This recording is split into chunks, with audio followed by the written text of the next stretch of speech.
Hello, welcome back to the channel. Thank you ಯಾರೆಲ್ಲ ನನ್ನ ಚಾನಲ್ನ ಸಬ್ಸ್ಕ್ರೈಬ್ ಮಾಡಿದ್ದೀರಾ, ಸಪೋರ್ಟ್ ಮಾಡ್ತಾ ಇದ್ದೀರಾ. ಇವತ್ತು ಲವ್ ರೀಡಿಂಗ್, ನಿಮ್ಮ person current true deep feelings ಏನಿದೆ ಅನ್ನೋದ್ರ ಬಗ್ಗೆ ತುಂಬ ಜನ ಕೇಳ್ತಿದ್ರು, ಇದು ಏನು ಅಂತ. ಅದಕ್ಕೆ ಹತ್ತಿರದಿಂದ ತೋರಿಸ್ತಾ ಇದ್ದೀನಿ. ಇದು ಕ್ಯಾಟ್, ಬೆಕ್ಕು. ಓಕೆ, ಬ್ಲ್ಯಾಕ್ ಒಬ್ಸಿಡಿಯನಲ್ಲಿ ಮಾಡಿಸಿರುವಂಥದ್ದು ಕ್ಯಾಟ್.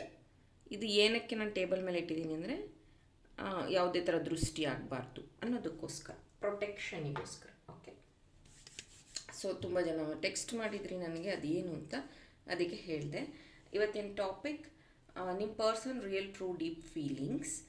ಆದರೆ ಒಂದು ಟ್ವಿಸ್ಟ್ ಇದೆ. ನಾನಿಲ್ಲಿ ಫಸ್ಟಿಗೆ ನಿಮ್ಮ ಎನರ್ಜಿನ ಪಿಕ್ ಮಾಡ್ತೀನಿ.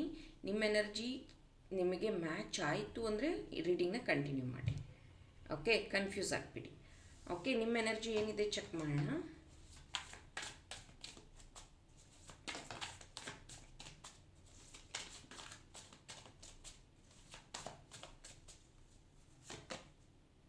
Two of Wands, Three of Swords, Ace of Pentacles. ಇದು ನಿಮ್ಮ ಎನರ್ಜಿ. ಸದ್ಯಕ್ಕೆ ನಿಮ್ಗೆ ಹೇಗೆ ಅನಿಸ್ತಿದೆ ಅಂದರೆ ತುಂಬ ಡೆಸ್ಪ್ರೇಟ್ ಆಗಿದ್ದೀರ. ಪ್ರೀತಿ, ನೀವು ಯಾರನ್ನು ನಂಬಿದ್ರೋ ಅವರಿಂದನೇ ನಿಮಗೆ ಹರ್ಟ್ ಆಗ್ತಿದೆ. ನೀವು ಯಾರನ್ನು ಪ್ರೀತಿ ಮಾಡ್ತಿದ್ರೋ ಅವರೇ ನಿಮ್ಮನ್ನು ದೂರ ಮಾಡ್ತಿದ್ದಾರೆ. ನೀವು ಯಾರ ಮೇಲೆ ನಂಬಿಕೆ ಇಟ್ಟಿದ್ರೋ ಅವರೇ ನಿಮಗೆ ಪದೇ ಪದೇ ಟೆಸ್ಟ್ ಮಾಡ್ತಾ ಇದ್ದಾರೆ ಅಂತ ಅನ್ನಿಸ್ತಾ ಇದೆ ನಿಮಗೆ. ಅಂದರೆ ಹೆಂಗೆ ಅಂದರೆ, ನನಗೊಂದು ಕಾಳಜಿ ತೋರಿಸುವಂಥ ವ್ಯಕ್ತಿ ಬೇಕು, ನನ್ನ ಅರ್ಥ ಮಾಡ್ಕೊಳ್ಳೋವಂಥ ವ್ಯಕ್ತಿ ಬೇಕು, ನನ್ನ ಪ್ರೀತಿಸುವಂಥ ವ್ಯಕ್ತಿ ಬೇಕು. ಈ ರೀತಿ ಒಂದು ಡೆಸ್ಪ್ರೇಟ್ ಎನರ್ಜೀಸ್ ನಿಮ್ಮಲ್ಲಿದೆ. ತುಂಬ ನೊಂದಿದ್ದೀರಾ, ಆಮೇಲೆ ತುಂಬ ಅಲೋನ್ ಫೀಲ್ ಆಗ್ತಾ ಇದ್ದೀರಾ, ಆಮೇಲೆ ಒಬ್ಬೊಬ್ಬರೇ ಅಳ್ತಾ ಇದ್ದೀರಾ, ಬೇಜಾರು ಮಾಡ್ಕೊಂಡಿದ್ದೀರಾ. ಜೊತೆಗೆ ಈಗ ಹೆಂಗಾಗಿದೆ ಅಂದರೆ, ನಾನಂತೂ ಎಲ್ಲ ಪ್ರಯತ್ನ ಮಾಡಿದ್ದೀನಿ, ಇನ್ನು ಮಿಕ್ಕಿದ್ದು ದೇವ್ರಿಗೆ ಬಿಟ್ಟಿತ್ತು. ಮೇ ಬಿ ಇದು ನನ್ನ ಚಾನ್ಸ್ ಅಲ್ಲ. ನಾನು ಎಲ್ಲ ರೀತಿ ಪ್ರೇಯರ್ಸ್ ಮಾಡಿದ್ದೀನಿ, ಮ್ಯಾನಿಫೆಸ್ಟ್ ಮಾಡ್ತಾಯಿದ್ದೀನಿ, ಎಲ್ಲ ಮಾಡ್ತಾಯಿದ್ದೀನಿ. ನನ್ನ ಕೈಯಲ್ಲಿ ಇನ್ನೇನೂ ಇಲ್ಲ, ನನ್ನ ದೇವ್ರಿಗೆ ಬಿಟ್ಟಿದ್ದು ಅನ್ನೋವಂಥ ಒಂದು ಸರೆಂಡರ್ನೆಸ್ ಇದೆ. ಜೊತೆಗೆ ತುಂಬ ವರ್ಷಗಳಿಂದ ಈ ಒಂದು ನೋವನ್ನು ನೀವು ತಿಂತಾ ಇದ್ದೀರಾ. ಅಂದರೆ ಮೇ ಬಿ ಈ ವ್ಯಕ್ತಿಯಿಂದ ಅಲ್ಲ ಅಂದರೂ ಬೇರೆ ರೀತಿಯಿಂದ ಆಗಿ, ಅಂದರೆ ಇದಕ್ಕೆ ಎಂಡೇ ಇಲ್ವಾ ಅನ್ನೋ ರೀತಿಯಲ್ಲಿ ನೀವು ಫೀಲ್ ಆಗ್ತಿದ್ದೀರಾ. ಸೊ ಇದು ನಿಮ್ಮ ಎನರ್ಜಿ ಅಂತಂದರೆ ಪ್ಲೀಸ್ ಕಂಟಿನ್ಯೂ ದಿಸ್ ರೀಡಿಂಗ್. ಈಗ ನಿಮ್ಮ ಪರ್ಸನ್ ಬಗ್ಗೆ ಯೋಚನೆ ಮಾಡಿ. ಅವರ ಹೆಸರನ್ನಾದರೂ 3 ಟೈಮ್ಸ್ ನಿಮ್ಮ ಮನಸ್ಸಲ್ಲಿ ಹೇಳ್ಕೊಳ್ಳಿ, ಅವರ ಫೋಟೋನಾದರೂ ನೋಡಿ. ಸೊ ಅವರ ಕರೆಂಟ್ ಫೀಲಿಂಗ್ಸ್ ಏನಿದೆ ಪ್ರೀತಿಯಲ್ಲಿ. ಬೇಗ ಈ ಒಂದು ವಿಡಿಯೋಗೆ ಲೈಕ್ ಮಾಡಿ. ಏಸ್ of Wands,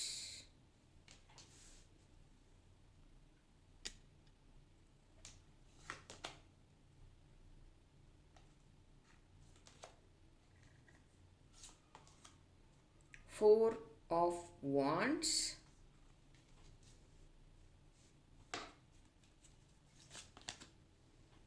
Ten of Cups,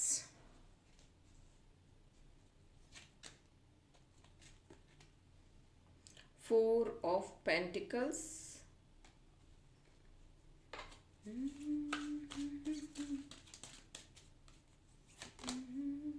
ಮತ್ತು ಇಲ್ಲಿ 3 of Swords ಬಂದಿದೆ. ನಿಮ್ಮ ಎನರ್ಜೀಸಲ್ಲೂ 3 of Swords ಇತ್ತು.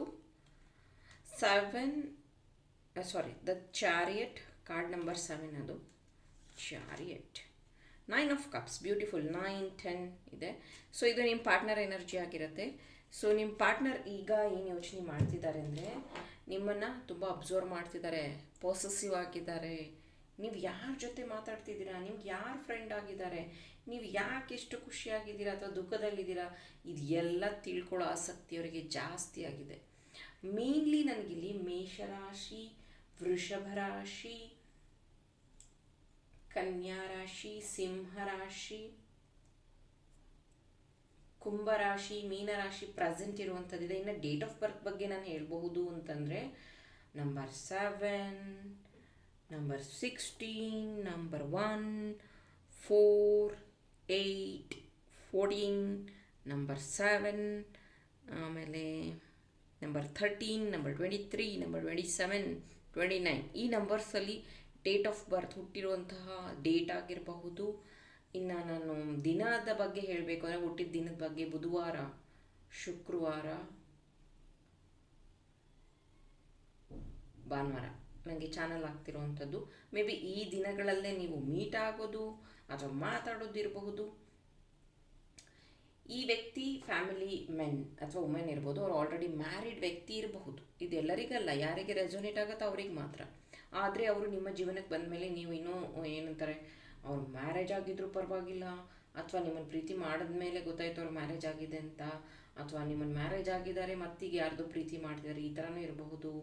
ಬಟ್ ಇಲ್ಲಿ ಏನು ಅನ್ನಿಸ್ತಾ ಇದೆ ಅಂದರೆ, ನಿಮಗೆ ನನಗಿಂತ ಆ ವ್ಯಕ್ತಿಗೆ ಯಾಕಿಷ್ಟು ಪ್ರಿಯಾರಿಟಿ, ನಾನು ನನ್ನ ಲೈಫಲ್ಲಿ ಈ ಪ್ರೀತಿಗೆ ಎಷ್ಟು ಸ್ಯಾಕ್ರಿಫೈಸ್ ಮಾಡಿದ್ದೀನಿ, ಈ ವ್ಯಕ್ತಿ ಯಾಕದನ್ನು ಅರ್ಥ ಮಾಡ್ಕೋತಾ ಇಲ್ಲ, ಈ ಥರ ಅನ್ನಿಸ್ತಾ ಇದೆ.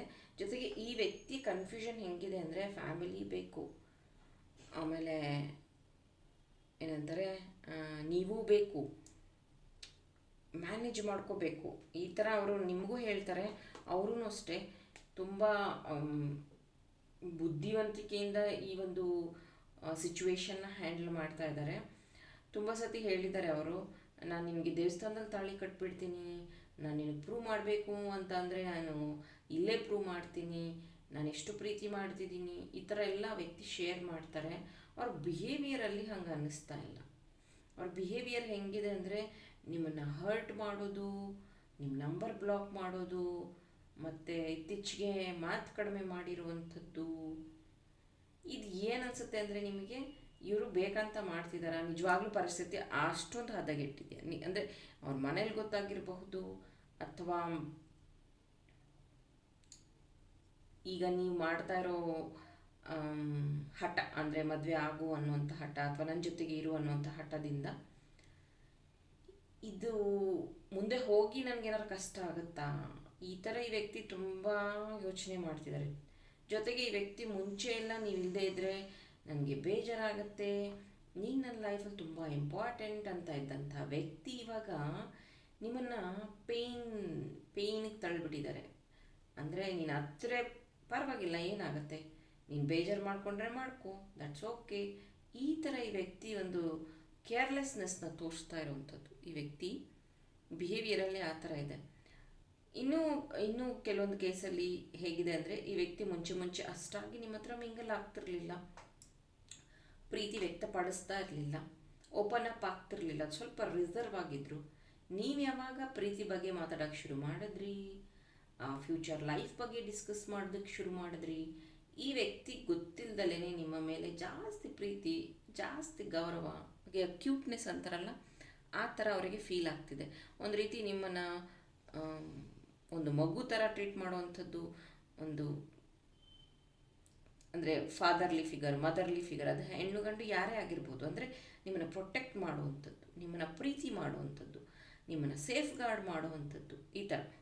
ಅಂದರೆ ಎಲ್ಲಾದರೂ ನಿಮ್ಮನ್ನು ಟ್ರಾವೆಲ್ಗೆ ಕರ್ಕೊಂಡೋದ್ರೆ ತುಂಬ ಸೇಫಾಗಿ ಕರ್ಕೊಂಡು ಹೋಗೋದು, ನೀವೇನಾದರೂ ತಿಂತೀನಿ ಅಂತಂದರೆ ಹೈಜೀನ್ ಇದನ್ನು ನೋಡುವಂಥದ್ದು, ಈ ಥರ ಈ ವ್ಯಕ್ತಿ ನಿಮ್ಮ ಜೊತೆಗೆ ಬಿಹೇವ್ ಮಾಡ್ತಿರೋವಂಥದ್ದು. ಮತ್ತು ಇತ್ತೀಚೆಗೆ ಅವ್ರು ನಿಮ್ಮನ್ನು ತುಂಬ ಕಂಟ್ರೋಲ್ ಮಾಡ್ತಾ ಇದ್ದಾರೆ. ನೀನು ಸ್ಕೂಲ್ ಫ್ರೆಂಡ್ಸ್ ಹತ್ರ ಯಾಕೆ ಮಾತಾಡಬೇಕು, ಯಾಕೆ ಮಾತಾಡ್ತೀಯಾ, ನೀನು ಕಾಲೇಜ್ ಮುಗಿದು ಹೋಗಿದ್ದೆ, ಕಾಲೇಜ್ ಫ್ರೆಂಡ್ಸ್ನ ಕಾಂಟ್ಯಾಕ್ಟಲ್ಲಿ ಇಡಬೇಡ, ಸೊ ಒಂದಷ್ಟು ಜನರ ಹತ್ರ ನೀನು ಮಾತಾಡಲೇಬೇಡ ಅನ್ನೋಂಥ ರೆಸ್ಟ್ರಿಕ್ಷನ್ಸ್. ಇದು ನಿಮ್ಗೆ ಹೆಂಗೆ ಅನ್ಸುತ್ತೆ ಅಂದರೆ, ನಾನು ತುಂಬ ಚೇರ್ಫುಲ್ಲಾಗಿ ಬೆಳೆದಿರುವಂಥ ವ್ಯಕ್ತಿ, ನಾನೆಲ್ಲರ ಜೊತೆ ಜೋವೆಲ್ಲಾಗಿರುವಂಥ ವ್ಯಕ್ತಿ, ಸಡನ್ನಾಗಿ ಇವ್ರ ಹತ್ರ ಮಾತಾಡಬೇಡ ಅವ್ರ ಹತ್ರ ಮಾತಾಡಬೇಡ ಅಂದರೆ ನನ್ನ ಕೈಲಿ ಇರೋಕ್ಕಾಗೋದಿಲ್ಲ, ಹಾಗಂತಾನೆ ನಿಮ್ಮ ಹತ್ರ ಚಿಕ್ಕ ಚಿಕ್ಕ ಜಗಳ ಆಗ್ತಾಯಿದೆ. ಅವರು ನಿಮ್ಗೆ ಎಷ್ಟೋ ಸತಿ ಹೇಳ್ತಾರೆ, ನಿಂಗೆ ಮೆಚ್ಯೂರಿಟಿ ಕಮ್ಮಿ, ನೀನು ಸ್ವಲ್ಪ ಅರ್ಥ ಮಾಡ್ಕೊಳ್ಳೋ ರೀತಿ ಡಿಫ್ರೆಂಟ್ ಆಗಿದೆ, you have to develop knowledge ಅಂತೆಲ್ಲ ಹೇಳ್ತಾರೆ. ಬಟ್ ನಿಮಗೆ ಅವ್ರು ತೋರಿಸಿದಂಥ ಕೇರ್, ಪ್ರೀತಿ, ಈ ಫ್ಯಾಮಿಲಿ ಬಾಂಡಿಂಗ್ ಇದೆಲ್ಲ ಅನಿಸುತ್ತೆ, ಅಯ್ಯೋ ನಾನೇ ತಪ್ಪು ಮಾಡಿದ್ನೇನೋ, ಬಿಟ್ಟು ಹೋಗಬಾರ್ದು, ಈ ವ್ಯಕ್ತಿನ ಕಳ್ಕೊಬಾರ್ದು. ಸೇಮ್ ಟೈಮ್ ಅಷ್ಟೇ ಹರ್ಟ್ ಮಾಡ್ತಾರೆ ಅವರು, ಅಷ್ಟೇ ಪೇಯ್ನ್ ಕೊಡ್ತಾರೆ. ಮತ್ತು ಹೇಳ್ತಾರೆ, ಮುಂದೆ ಏನಾಗುತ್ತೋ ಗೊತ್ತಿಲ್ಲ, ಈ ಪರಿಸ್ಥಿತಿ ಈಗ ಹಿಂಗಿದೆ, ನೀನು ಅಡ್ಜಸ್ಟ್ ಆಗಬೇಕು, ಆ ಥರ. ಆದರೆ ಮುಂಚೆ ಹಾಗಿರಲಿಲ್ಲ, ಆ ಪರಿಸ್ಥಿತಿ ಏನೇ ಇದ್ದರೂ ಆ ವ್ಯಕ್ತಿ ಅದನ್ನು ಸರಿ ಮಾಡಿಬಿಡ್ತಾಯಿದ್ರು. ನಿಮ್ಮ ಪ್ರೀತಿನೇ ಆಗಲಿ, ನಿಮ್ಮ ಮನಸ್ಸೇ ಆಗಲಿ, ನಿಮ್ಮ ಮೈಂಡನ್ನೇ ಆಗಲಿ, ತುಂಬ ಅವರು ಕೇರ್ ಮಾಡ್ತಾಯಿದ್ರು, ಸರಿ ಮಾಡಿಬಿಡ್ತಿದ್ರು. ಅದು ಹೇಗೆ ಇರಲಿ, ಪ್ರೀತಿಯಲ್ಲಿ ಅದು ಚೆನ್ನಾಗಿ ಆಗಿಬಿಡಲಿ ಅನ್ನೋವಂಥ ರೀತಿಯಲ್ಲಿ ಅವ್ರು ನಿಮ್ಮನ್ನು ಬ್ಯಾಲೆನ್ಸ್ ಮಾಡ್ತಾಯಿದ್ರು ಅವ್ರ ಲೈಫಲ್ಲಿ, ತುಂಬ ಚೆನ್ನಾಗಿ ಪ್ರೀತಿನ ಕಾಪಾಡ್ಕೋತಾ ಇದ್ರು. ಇತ್ತೀಚೆಗೆ ಏನಾಗಿದೆ ಅಂದರೆ ಅವರು ತುಂಬ ಮನಿ ಮೈಂಡೆಡ್ ಅಂತ ಅನ್ನಿಸ್ತಾ ಇದೆ. ಸ್ವಲ್ಪ ಅಂದರೆ ಕೆರಿಯರಿಗೆ ಜಾಸ್ತಿ ನನಗೆ ಕೆಲಸ ಇದೆ, ನಾನು ಕೆರಿಯರ್ ಓರಿಯೆಂಟೆಡ್ ಇದ್ದೀನಿ, ನೀನು ನನಗೆ ಡಿಸ್ಟರ್ಬ್ ಮಾಡ್ತಿದ್ಯಾ, ಅಥವಾ ನನ್ನ ಕೆರಿಯರ್ ಡೌನ್ಫಾಲ್ ಆಗ್ತಿದೆ, ನಿನ್ನಿಂದ ಕಾನ್ಸಂಟ್ರೇಷನ್ ಮಾಡೋಕ್ಕಾಗ್ತಿಲ್ಲ, because of you I quit my job, ನಿನ್ನಿಂದ ನಾನು ಕೆಲಸ ಬಿಟ್ಟೆ, ಅಥವಾ ನಿನ್ನಿಂದ ನಾನು ಡಿಸ್ಟರ್ಬೆನ್ಸಲ್ಲಿ ನನಗೆ ಕೆಲಸದಲ್ಲಿ ಕಾನ್ಸಂಟ್ರೇಷನ್ ಮಾಡೋಕ್ಕಾಗ್ತಿಲ್ಲ, ಡೋಂಟ್ ಡಿಸ್ಟರ್ಬ್ ಮೀ, ಅಥವಾ ನಾನು ಕೆಲಸದಲ್ಲಿರುವಾಗ ನೀನು ಕಾಲ್ ಮಾಡಬೇಡ, ಈ ಥರ ಈ ವ್ಯಕ್ತಿ ಬಿಹೇವ್ ಮಾಡ್ತಾ ಇರೋವಂಥದ್ದು. ಇದು ನಿಮ್ಮ person real true deep feelings ಆಗಿತ್ತು. ಐ ಹೋಪ್ ಇದರಿಂದ ಇನ್ಸೈಟ್ಸ್ ಇನ್ಫಾರ್ಮೇಷನ್ ಸಿಕ್ಕಿದ್ರೆ, ಹೆಲ್ಪ್ಫುಲ್ ಆಗಿದ್ದರೆ ಈ ಒಂದು ವಿಡಿಯೋಗೆ ಲೈಕ್ ಮಾಡಿ, ನನ್ನ ಚಾನಲ್ನ ಸಬ್ಸ್ಕ್ರೈಬ್ ಮಾಡಿ. ಇನ್ನೂ ಇಂಟ್ರೆಸ್ಟಿಂಗ್ ಟಾಪಿಕ್ಸ್ ಜೊತೆ ನಿಮ್ಮ ಜೊತೆ ಜಾಯಿನ್ ಆಗ್ತೀನಿ. ಟಿಲ್ ದೆನ್ ಟೇಕ್ ಕೇರ್, ಬಾಯ್.